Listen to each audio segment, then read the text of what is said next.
Este programa es una presentación de Ulbrica, Enjoy Punta del Este, de Administración Nacional de Puertos, Grupo Pla Constructora y Shark Club.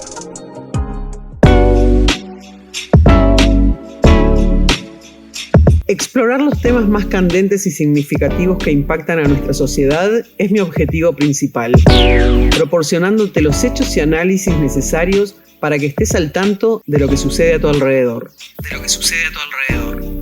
Voy a acercarte la visión de mis invitados para ofrecerte la posibilidad de que crees tu propia opinión. Soy Laura Do Carmo y te invito a acompañarme a conocer a los personajes más destacados de nuestra región.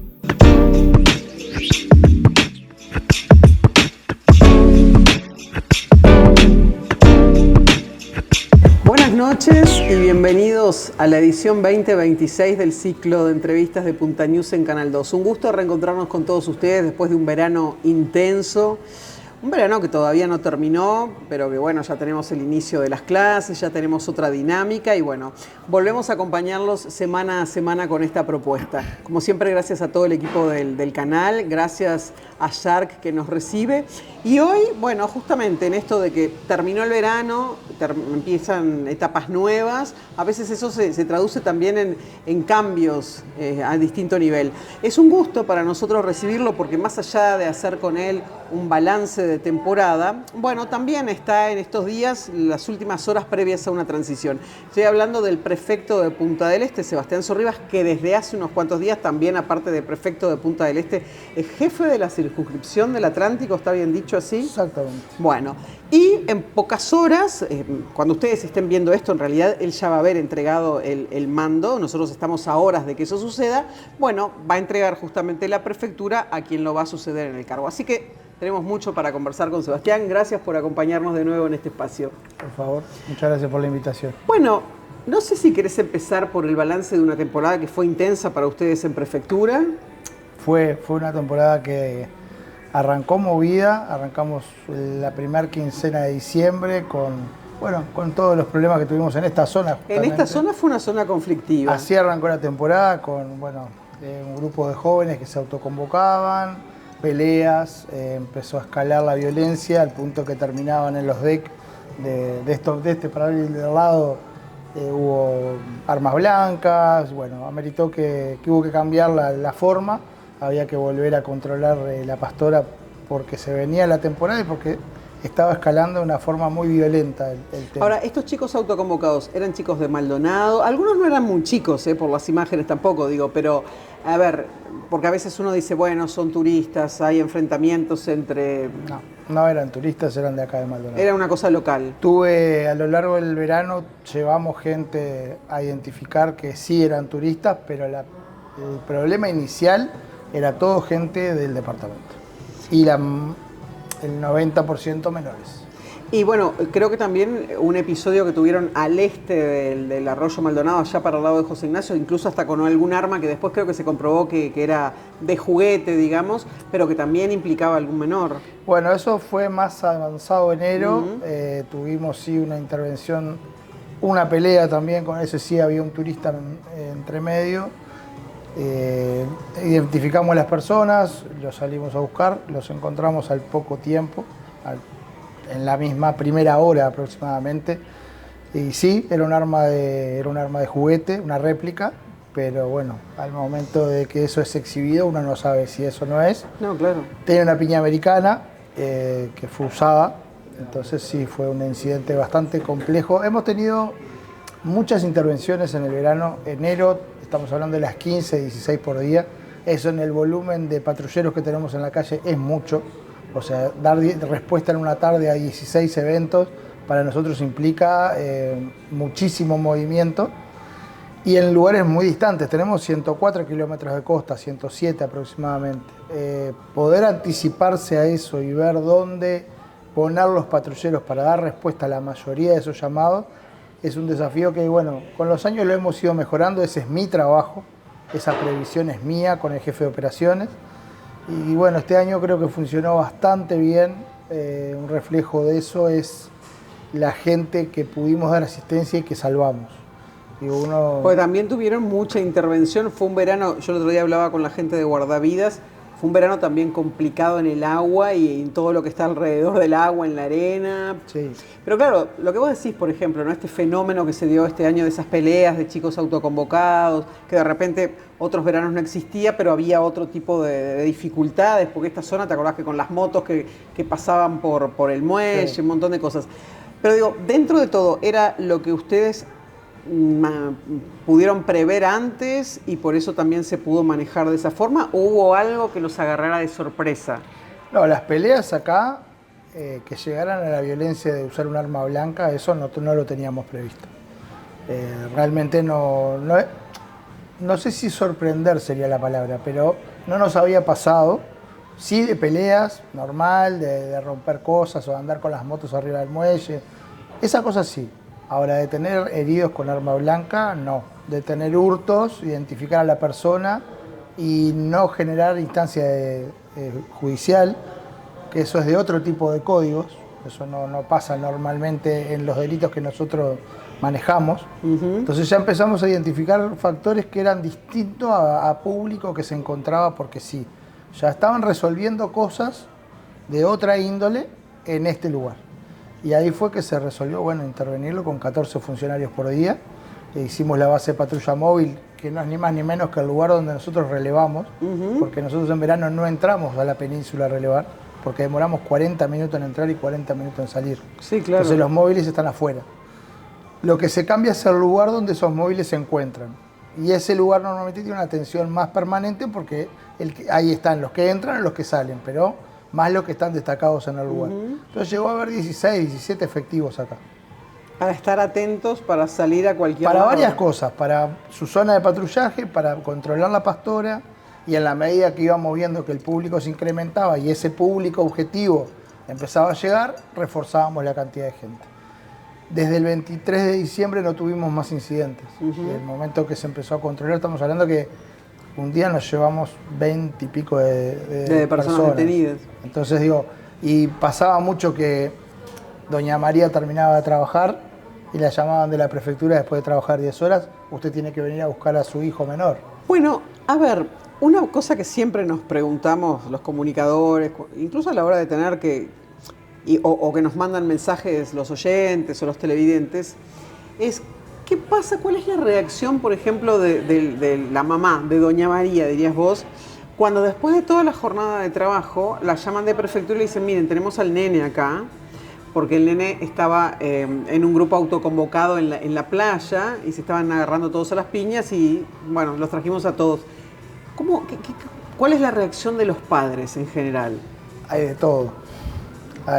Claro, uno apunta también a saber si a los padres les preocupa esa realidad o si la mayoría de los padres, bueno, lo van a buscar, a los 2 días lo agarraste de nuevo al nene. Más acá o más allá se termina resolviendo porque no tenemos más allá de la segunda reincidencia, o sea, tenemos sí reincidencias, pero no por tercera vez. En la prefectura los padres, hay el que va, hay algunos sorprendidos, hay algunos enojados, pero mantienen su forma. Puertas afuera de la prefectura desconozco. Puedo suponer que... Cuando llegues a casa, ¿sigue existiendo el cuando llegues a casa? En mi casa existe, no sé las demás. Pero no, al no llegar una tercera vez, evidentemente algo generan porque pasa una vez, pasa 2 y no hay 3. También nos pasó que nos dio, no sé si sorpresa, por no poner otra palabra, fue algún padre que llamamos y dijimos, no voy a ir. Que se quede ahí toda la noche y que aprenda. No voy a ir.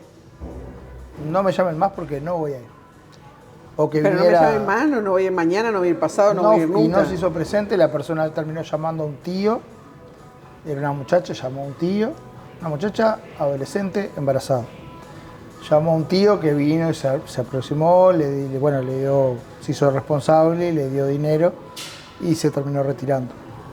Pero eso fue un caso que nos llamó mucho la atención porque, bueno, nos sacó un poquito de lo que veníamos haciendo y, bueno, es un poco choqueante. Los padres tendrán los motivos que tendrán, pero no nos había pasado. Sí, pero eso habla también de un trasfondo, ¿no? Familiar, social, de distintos contextos, como para que un padre reaccione de esa forma. Claramente no tenemos ni siquiera un tercio de la historia real de lo que podía haber pasado, no solamente ese pequeño capítulo. Pero sí fue algo que nos llamó poderosamente la atención, nos pasó 2 veces. Y bueno, nos pasó también otra cosa que sorprendía, eran muchachas menores de edad, embarazadas, a golpes de puño. No nos había pasado antes. De un nivel de violencia que la dama por lo general se mantiene un poco más alejada del problema. Pues nos pasó también que hubo peleas entre femeninas. ¿Y los trasfondos de esas peleas, digamos? Y uno averigua sobre lo que está pasando en el momento y a veces son problemas de convivencia puro y duro. Miraste a mi pareja o me pateaste la toalla y eso desencadena en claro, una violencia. Lo que pasa es que uno piensa, bueno, tal vez para llegar a un grado de violencia y de esto que vos contás, tiene que haber otra cosa, de repente que no sea, me moviste la toalla, me tiraste un poco de arena o miraste a mi pareja. Digo, para una chica... Escalan sumamente rápido, pasan de gritarse a los golpes de puño en segundos, minutos por decirlo. Que bueno, tal vez es la forma, la verdad que es complejo. Es un tema complejo, sobre todo menores, pero bueno, a la larga lo que hicimos funcionó. Tal vez fue antipático, porque desde el momento que estábamos acá se terminaba todo en la Pastora, no podían subir al muelle, no podían saltar de abajo, no podían saltar de arriba, y si lo hacían, a la prefectura. Y bueno, en algún momento eso volvió a lo normal, volvió a ser... Bueno, parece aquello de poner límites también, ¿no? Y que los límites no se estén moviendo. El límite y bueno, es nosotros dijimos el 15 de diciembre que íbamos a estar hasta marzo, y así fue. Con lo que costó en recursos humanos, pero bueno, se buscó la manera, porque también tenemos otros 100 kilómetros de playa para atender, y hubo hurtos y hubo otro tipo de incidentes. Lo que se cambió fue, bueno, tratar de hacer compatible la seguridad en la Pastora con la seguridad en el resto de la región. ¿Qué fue lo más complicado del verano? ¿Ese tipo de diferencias y de ese tipo de resolución de conflictos que en realidad generaban un conflicto por sí mismo? ¿O estuvo más complicado el tema de hurtos? Digo, en algunos aspectos uno puede decir que fue un verano más tranquilo que otros, tal vez. Sí, en algunos aspectos. Sí, tuvimos más intervenciones de menor incidencia cada una de ellas, pero muchas. Fue como que mucha cosa chica y algunas cosas importantes. Yo creo que lo complejo del verano fue eso, compatibilizar todo. Tuvimos hurtos, bastantes hurtos de motos. ¿Más que otros años? Al nivel de otros años, pero teníamos mucha cosa junta. Rescatábamos entre 4 y 5 embarcaciones por día. Tuvimos mucho problema de convivencia, nos insumió muchísimos recursos, problemas de convivencia que escalaban. De tomarse a golpe de puño por un atracadero, por un barco cerca del otro, por música, por muchas cosas sencillas que terminaban en una pelea con lesionados. Fue complejo. Una escalada importante. Sí, digamos, fue complejo. La gente estaba muy... A ver, uno trabaja para darle seguridad, la gente viene de vacaciones, pero a veces uno nota que está como un poco más negligente, más imprudente la gente. Había días de viento que estaba fuerte el viento y teníamos que ir a buscar tablas de windfoil a 12 kilómetros para adentro. ¿Cómo podés terminar con este viento en una tabla 12 kilómetros para adentro con un cuadrante de viento que todos los que estamos en el agua sabemos que después no podés volver a la tierra? Entonces, si estás haciendo un deporte, tenés que conocer el viento. Y si no, no te tires en el agua, en un lugar que podías haber terminado, porque una tabla de esa se parte y es muy difícil de encontrar. Claro. La persona suelta la vela y queda una cabeza flotando con una ola de 1 metro. Y los encontramos vivos. Por suerte, este verano casi todas las asistencias que dimos llegamos en tiempo y forma. Algunas no, pero porque ya llegábamos cuando ya estaba el evento realizado. Sí. Pero todo lo que tuvimos que buscar y ir a buscar lo trajimos con vida. Bueno, incluso estuvo el episodio aquel de la moto de agua, Sí. que había salido de Solana, Cera, de esa zona de Portezuelo. Bueno, ahí hay otra cosa que tuvimos ese factor de suerte necesario para encontrar a la persona, porque en esto siempre hay una planificación, una parte técnica que es el cálculo de dónde lo voy a buscar, un despliegue de medios que yo tengo la foto del día, yo no puedo saber qué voy a tener mañana, pero sí tuve 5 embarcaciones, una de Montevideo, un helicóptero, una aeronave, o sea, estaba todo disponible, estaba todo para usar. La gente de ADES puso 2 embarcaciones a órdenes de la prefectura, pero 2 embarcaciones que suman en una búsqueda. Tener 2 embarcaciones más da una franja muy, muy ancha para buscar. Y los cálculos se hicieron bien. pero había muchos parámetros que no sabíamos. Esa moto de agua se mueve muy rápido y mucha distancia. Y nadie tenía idea desde dónde salió sí, pero no hacia... ¿Para dónde había ido? Entonces, de arranque teníamos 20, 30 kilómetros en una franja, que a medida que pasaba cada hora esa franja se desplegaba y nos daba en metros cuadrados. Era enorme la zona de búsqueda, realmente era enorme.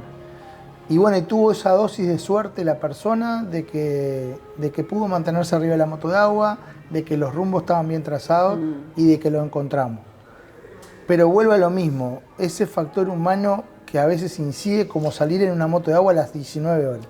Con y media hora sin de luz. celular, que te acordás que lo habíamos hablado. No es obligatorio. Contigo. Pero bueno, a ver, teniendo la herramienta hoy en día celular y teniendo incluso estuches y cosas que te permiten protegerlo del agua y que estás en lugares donde hay señal, si te pasa algo, en ese caso, por ejemplo, podía haberse ahorrado un montón de horas, de recursos, si el hombre hubiera tenido, por ejemplo, un celular. Lo encontramos instantáneamente. Pero yo lo que voy es, él tiene derecho a salir mientras que haya luz diurna, todo lo que quiera, porque la moto de agua con luz diurna puede navegar. De noche no. Ahora, 19 horas, media hora de luz, sin ningún elemento para poder avisarnos, es un riesgo a veces un poco innecesario. Entonces le pasamos a 300 metros 2 veces. Y no lo vieron. Y no lo vimos. No tenía una luz tampoco. Entonces, a veces el usuario incurre en esas cosas que termina siendo perjudicial para él. Y la parte del despacho estaba bien, la moto de agua salió por donde tenía que salir, salió tarde, pero salió bien. Y fue la persona que le terminó salvando la vida.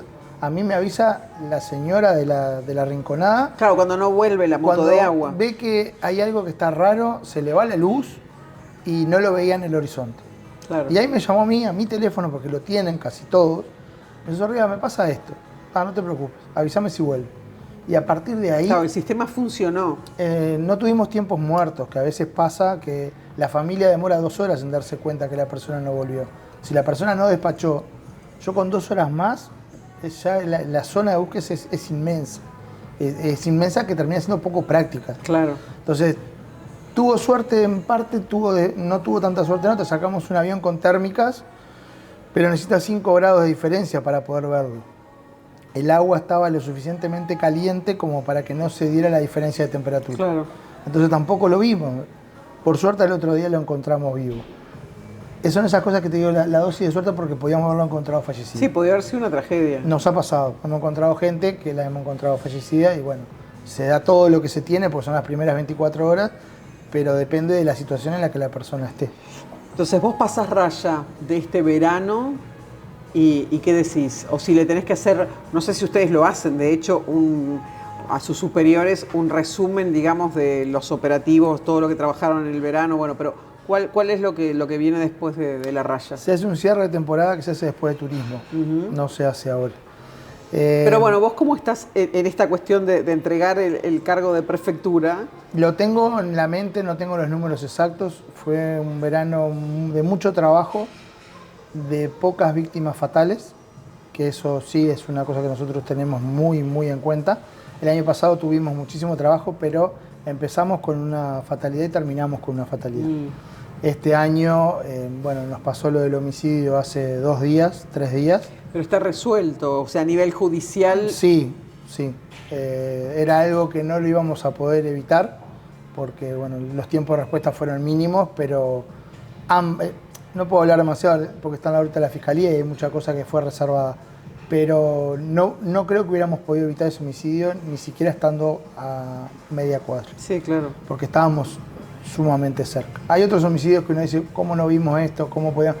Este en particular creo que no lo podíamos haber evitado. Pero después de asistencias en el agua, que son esas situaciones en las que uno necesita ayuda, llegamos a casi todas en tiempo y forma. Y cuando no llegamos nosotros, llegó alguien.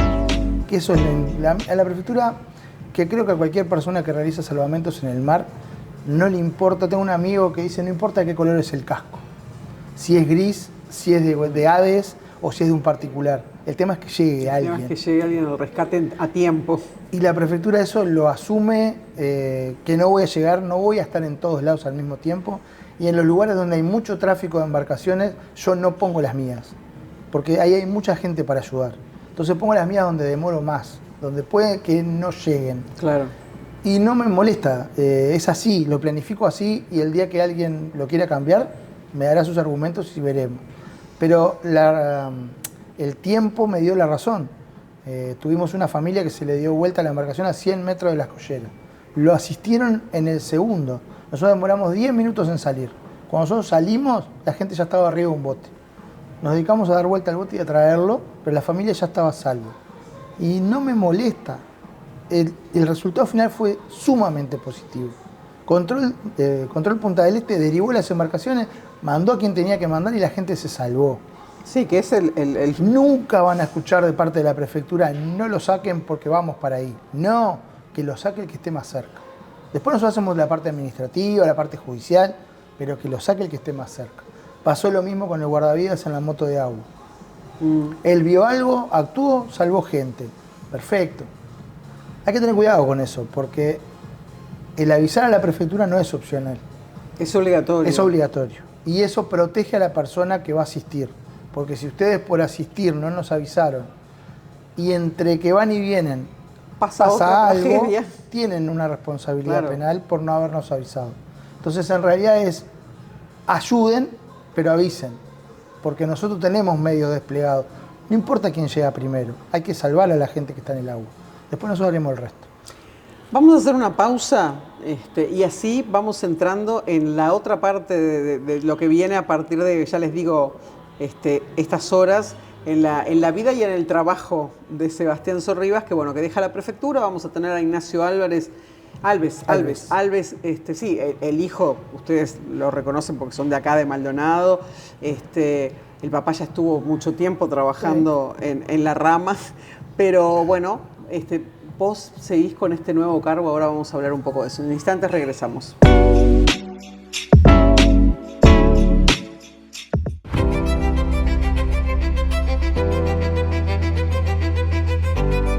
Cada grano de arena, desde Portezuelo a José Ignacio. Cada sentido que se despierta. Cada rayo, cada gota. Cada respiro. Risa. Sabores y miradas. Cada silencio y cada nota hacen de cada momento un momento único y de un lugar. Un lugar único. Enjoy Punta del Este. Experiencias únicas en un único lugar.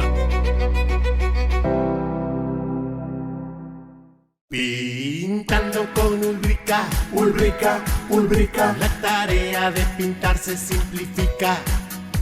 Se aplica con rodillo, pinceleta o pincel. Ulbrica en los techos, Ulbrica en la pared, Ulbrica en la fachada y en los pisos también. ¡Qué colores! ¡Cómo rinde! ¡Es perfecta! Pintando con Ulbrica la tarea de pintar se simplifica.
Continuamos en este primer programa del ciclo 2026 de Punta News con el prefecto del puerto de Maldonado. Nosotros decimos siempre el puerto de Punta Este, pero es el prefecto de Maldonado, ni siquiera del puerto, de Maldonado todo. Y que ahora, yo les decía, bueno, por estos últimos días ha estado en doble función, porque él ya asumió en Montevideo su nuevo cargo y ahora por estas horas entrega el cargo de prefecto, lo pasa la posta. ¿Qué es y qué implica este nuevo cargo de jefe de circunscripción del Atlántico? Me cambia un poco el tipo de trabajo en cuanto a... Dejo de estar tanto en lo táctico, que es lo que he hecho toda la vida. Llevo 25 años en la primera línea de la prefectura. Y me dedico más a lo estratégico. La prefectura divide el país en 4 zonas. Río Uruguay, Río Negro, Río de la Plata y Océano Atlántico. A mí me toca la parte atlántica dar lineamientos que no es solo para Maldonado, ya es Maldonado, Rocha, Cerro Largo y 33. Se podría decir que, o sea, es como una jefatura de zona, ¿no? Sí. De la zona del Atlántico y, digamos, las prefecturas que corresponden a esa zona dependen de vos. 6. O sea, los prefectos de esas, o subprefectos de la zona... Lo paso a nivel Maldonado para que se entienda, Sí. pero en realidad es a nivel de todo el este. Piriápolis, la subprefectura de Piriápolis depende operativamente de la prefectura de Maldonado. Y la prefectura de Maldonado me reporta a mí. Bien. Pasa lo mismo en Rocha. Chuy con la Paloma conmigo. Y en Cerro Largo pasa con La Charqueada, Río Branco Contigo. y conmigo. Operativamente, las 6 prefecturas me reportan a mí. Por un tema de tener la información de primera mano de lo sucedido cuando son hechos operativos. Que yo lo reporto a Montevideo o hago lo que tenga que hacer en el momento. Pero administrativamente sí se escalonan de esa manera. La práctica dice que trabajo con todos los prefectos y subprefectos, porque hoy por hoy con el WhatsApp es mucho más fácil, las directivas van más fáciles, pero sí, las 6 me reportarían a mí. Y bueno, en el día a día salís del operativo de todo esto que venimos hablando en el bloque anterior, del trabajo hora por hora, planificación de prefectura. Y en lo macro, digamos, ¿qué tenés que hacer con esta nueva zona?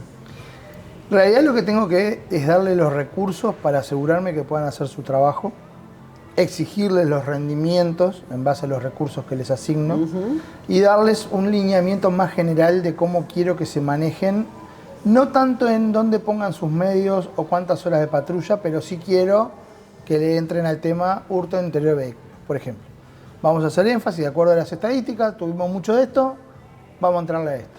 O vamos a entrarle a la recorrida en lo que es río adentro, o frontera, que eso se me agrega ahora, tengo toda la parte de frontera, que yo el Maldonado no lo tengo. Claro.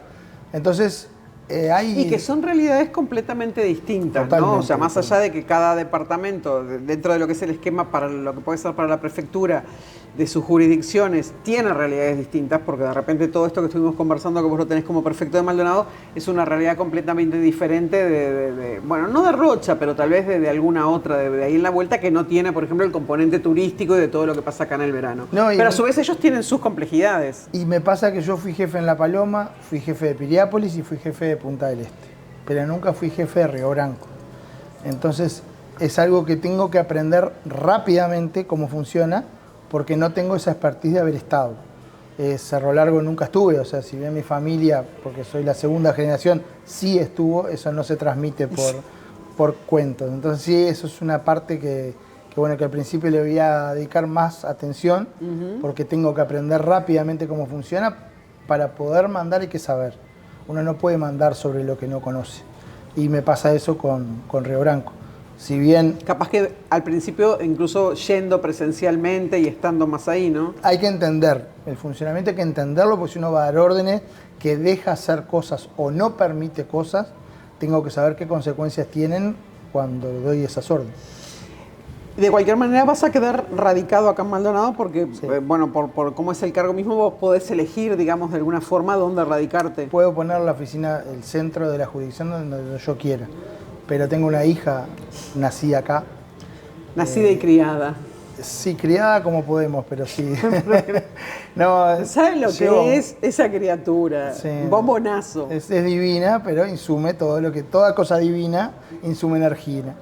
No, me pasa que nosotros hace muchos años nos vinimos para acá, muchos años para lo que es mi vida. Yo pasé 11 temporadas en Maldonado, en Punta del Este, 2 en Piriápolis. Mi familia se hizo acá. Este es nuestro lugar en el mundo desde hace un par de años. Al punto que cortamos nuestras relaciones, teníamos una casa y no la tenemos más. La hija más grande de mi señora hizo toda su secundaria y parte de su adolescencia completa en Maldonado. Y ahora encima tengo una niña que es de acá. Listo. Maldonado y va a ser Maldonado. Y el día que no sea, se pasará a retiro porque es algo que ya está decidido. O sea, quedarme de jefe de circunscripción no es casualidad.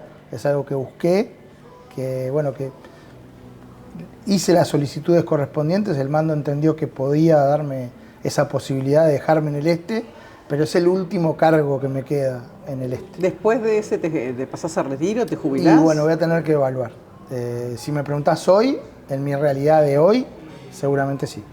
Porque no estoy dispuesto a alejarme de mi familia. Tengo 17 mudanzas arriba. Es hora de quedarnos un poquito más quietos. ¿Cómo después, a su vez, este nuevo cargo y con los otros jefes de circunscripción, cómo reportan, digamos, cómo es el relacionamiento con Montevideo, con el comando, con los superiores de ustedes? ¿Ahí qué es lo que va y viene? Yo reporto directamente al prefecto nacional. No tengo escalones intermedios. Y bueno, y uno reporta lo que entiende, de acuerdo a la experiencia, que el prefecto nacional tiene que estar en conocimiento. Hay mucha novedad administrativa o mucha novedad pequeña, que no es pequeña, porque digo, si llegó a la intervención es porque algo sucedió, se denunció, pero no para que el prefecto nacional lo tenga como una novedad en el momento. Cuando sí son hechos de sangre, son cosas importantes, ni que hablar que se reporte. Pero después es a requerimiento de él cuando nos llama una vez por semana, una vez. Dependiendo desde Prefectura Nacional Naval, ahora cuando asumiste el cargo y en las previas, ¿no? En las conversaciones, o con el jefe anterior de la circunscripción que vos ya tomaste, ¿te pidieron algo en particular, que le pusieras especial énfasis a algo, algún consejo del cargo anterior?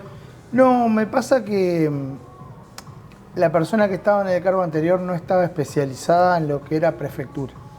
Era su primer destino en prefectura. Entonces, mucha de la forma de trabajar fue algo que nosotros le fuimos inculcando. Y él se adaptó y lo llevó a su mejor saber y entender. Pero no recibía yo muchas directivas de cómo operar porque yo sabía más que él en cuanto a la línea. Y él lo asumió así y me daba total libertad. Con el almirante nuevo, mi anterior jefe es el actual comandante jefe. Fue 6 años prefecto nacional y los 6 años yo fui jefe. También tenía una relación sumamente cordial, o sea, nunca sentí que me limitaran o que me dieran mayores directivas de cómo trabajar. Sí rendir cuentas de lo que tenía que hacer o de lo que hacía, pero no recuerdo, tengo que hacer mucha memoria de cosas que yo haya querido hacer de una manera o las haya hecho. Y ella me dice, no, Sorribas, así no. Tuve mucha libertad en eso y trato de... En este nuevo cargo voy a tratar de hacer lo mismo. Ese nuevo cargo también implica, porque justamente dejás lo operativo, lo que puede ser del día a día de como prefecto, por ejemplo, menos contacto a lo mejor, o no, vos me dirás, con autoridades departamentales de la Intendencia, con, por ejemplo, el Ministerio del Interior, con Jefatura y demás, que ustedes trabajan, o sea, permanente. ¿Eso ya no forma parte, digamos, o sí también de cualquier manera de tus nuevos...? No, tiene que ser un problema muy, muy grande y que el prefecto no pueda resolver en su totalidad para que yo me meta. Claramente tengo muy buena relación con la policía porque son mi primer apoyo operativo siempre. Yo siempre digo lo mismo, atrás del móvil de la prefectura siempre llega un patrullero, cuando no es al revés. Entonces con la policía tengo un apoyo incondicional de ambos lados. Y tengo todos los teléfonos, nos llamamos, nos hablamos, pero también hay que dejar lugar al que viene. Yo decidí dejar de ser prefecto, mi mando me ascendió de cargo, no de grado, pero sí de cargo. Tengo que dejar que el que viene haga su propio camino, porque si no me hubiera quedado.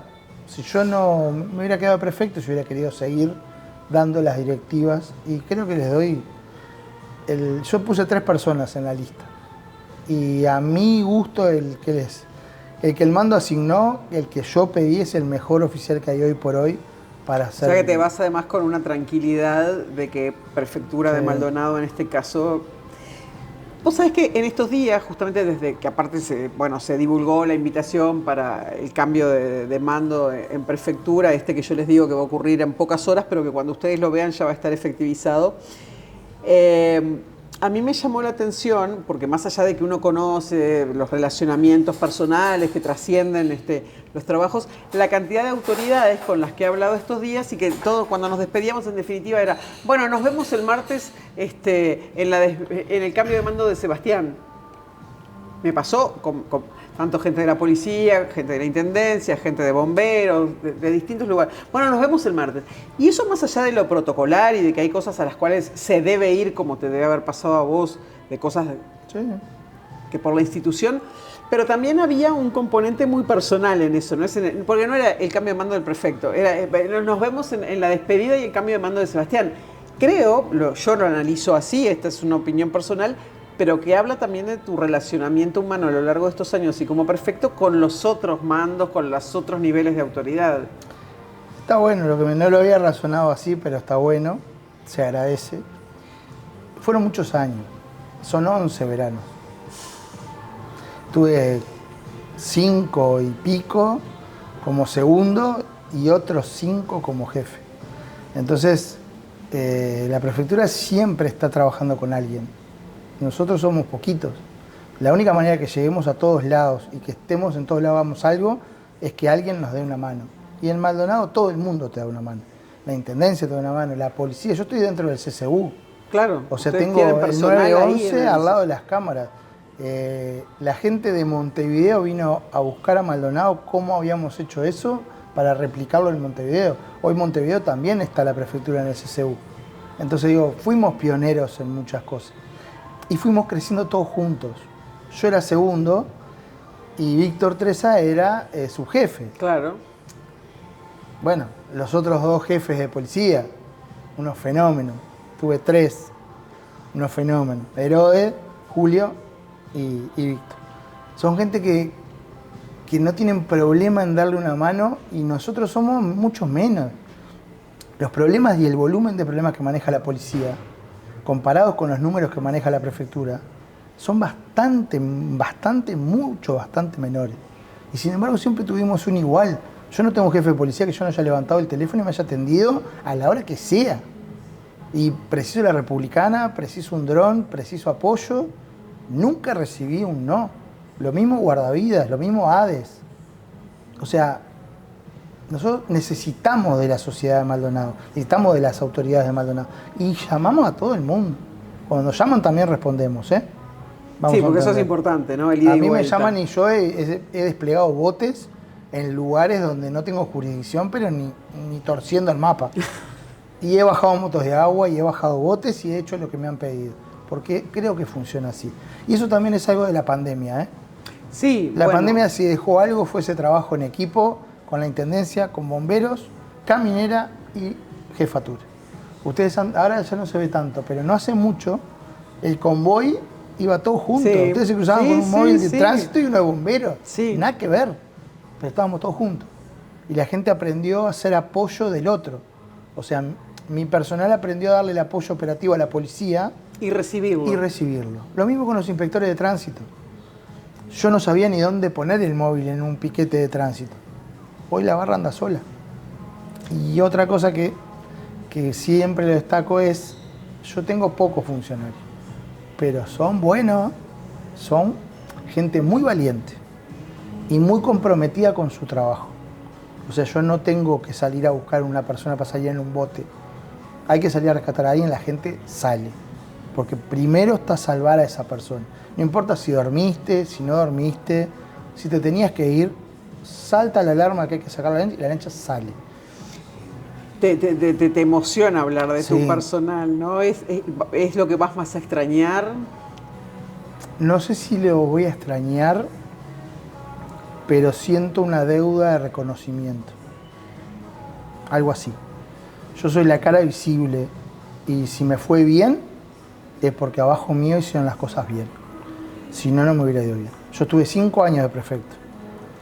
Y si en 5 años las cosas me salieron lo suficientemente bien para seguir acá, y hoy soy GECOA, es gracias a ellos. Bueno, Seba, yo te iba a preguntar si te había quedado algo, si en todos estos 11 temporadas, como subprefecto, como prefecto, como 1, como 2, te quedaba, pero sobre todo estos últimos años, ¿no? Al frente de una prefectura como la de Maldonado, si te ibas con algo en el tintero. Pero no sé, me gusta más quedarme con la emoción que te vas y con ese agradecimiento al personal.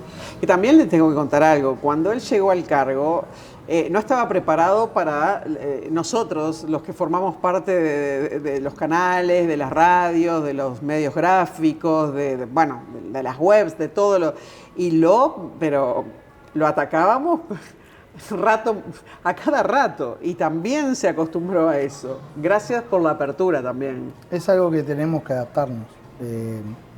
Hoy por hoy ustedes a veces se enteran las cosas antes que nosotros. Y yo descubrí con el tiempo que hoy por hoy, en cómo son las redes, cómo son los canales, la prefectura hacía mucha cosa y no se veía lo que hacíamos. Éramos bastante invisibles, excepto para el círculo que estaba muy cercano a nosotros.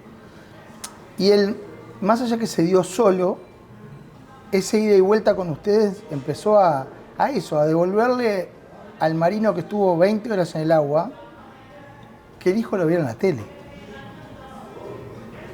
Y no hay que cortarlo. Hay que aprender a manejarlo, que no fue fácil. Vos fuiste una de las primeras que me dijo, a mí no me atienden el teléfono, yo llamo a Repar. Bien, estuviste bien, listo. Y empecé a hacer eso, a lo cual nosotros no tenemos formación periodística, no la tenemos. Es muy difícil pararse en una cámara y salir a decir algo sobre un procedimiento con información que es restringida, con tener cuidado que primero se entere la familia, porque nunca nos toca hablar de algo, no nos sacamos el 5 de oro y te lo voy a contar en la prensa. Normalmente si la prefectura interviene, no. Claro. Es algo que está indeciso, que estamos buscando una persona, que podemos encontrarla viva o no, más allá del esfuerzo que hagamos. Entonces hay que aprender a manejarse. Yo creo que es sumamente positivo. Agradezco a vos y se lo he dicho a varios periodistas, ese respeto por el silencio. Muchas veces dije, sé, pero no te voy a decir. Contigo tengo una amistad. Y aún así no te lo decía y estaba todo bien. Claro, pero uno valora justamente eso, ¿no? Porque a veces yo siempre digo, bueno, la pregunta se hace y el hecho de que te digan, bueno, sé, pero no te puedo decir ahora, es una respuesta. Sin duda. Sin duda que sí. Bueno, sí, pero no puedo decir nada. Es una respuesta. Gracias por todo ese ida y vuelta. Aún los sí, pero no te voy a contar. No. Sí, pero no. Sí, pero no.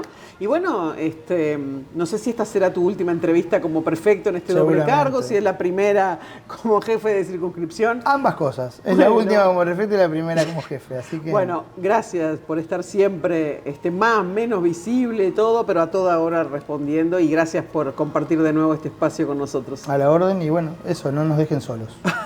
Señores, gracias por haber acompañado esta primera edición del ciclo 2026. Nos vemos en una semana. Gracias. Este programa fue una presentación de Ulbrica, Enjoy Punta del Este, de Administración Nacional de Puertos, Grupo Pla Constructora y Shark Club.